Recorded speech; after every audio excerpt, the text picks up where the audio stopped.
hey, last time we followed 120 billion into AI infrastructure. We trace where it goes, what it buys, why the invisible layer matters. But we didn't answer the most important question. Who actually captures that money? Not who spends it, not who announces it, who keeps it? Because the answer is probably not who you think. So today, let's find out together. Every major capital event in history has the same structure. There's the headline winner, the company everyone talks about. There's the infrastructure winner, the company nobody talks about.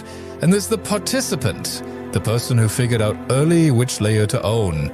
120 billion flowing into AI is no different. 3 categories, 3 very different outcomes. Let's go through each one. Let's start with the obvious. Microsoft, Google, Amazon, Meta. These are the companies whose names appear in every AI spending headline. And yes, they're winning. By the time they're in the headline, the early alpha is gone. When you buy those stocks today, you're not betting on AI. You're paying for AI that's already happened. The real story starts one layer down. Below the headline layer, there's the infrastructure companies. Nvidia, TSMC, power and cooling companies.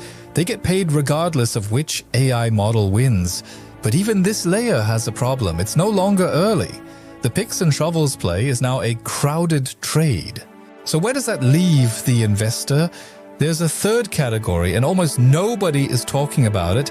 Mainstream AI investment misses a structural gap. Centralized infrastructure has a ceiling. AI inference needs to happen close to the user, low latency, local compute. You cannot run that from one data center in Virginia. This physical constraint creates a permanent opportunity. And here's who's filling it. Decentralized physical infrastructure networks, or DePIN. It creates a category of beneficiary that has never existed before. Historically, you needed millions to profit from infrastructure. DePIN changes that. Hardware operators contributing GPU compute or bandwidth earn rewards directly. It's a fundamentally different relationship between infrastructure and investor. Who really benefits when AI spends $120 billion? Short-term, headline winners. Medium-term, infrastructure giants. Long-term, the decentralized participant layer. These node runners building what centralized players cannot build fast enough. That layer is still early and largely invisible. The full version of this story is at wendyliang.substack.com. The finance story isn't over. It's just moving to a layer most people haven't found yet. We'll see you there.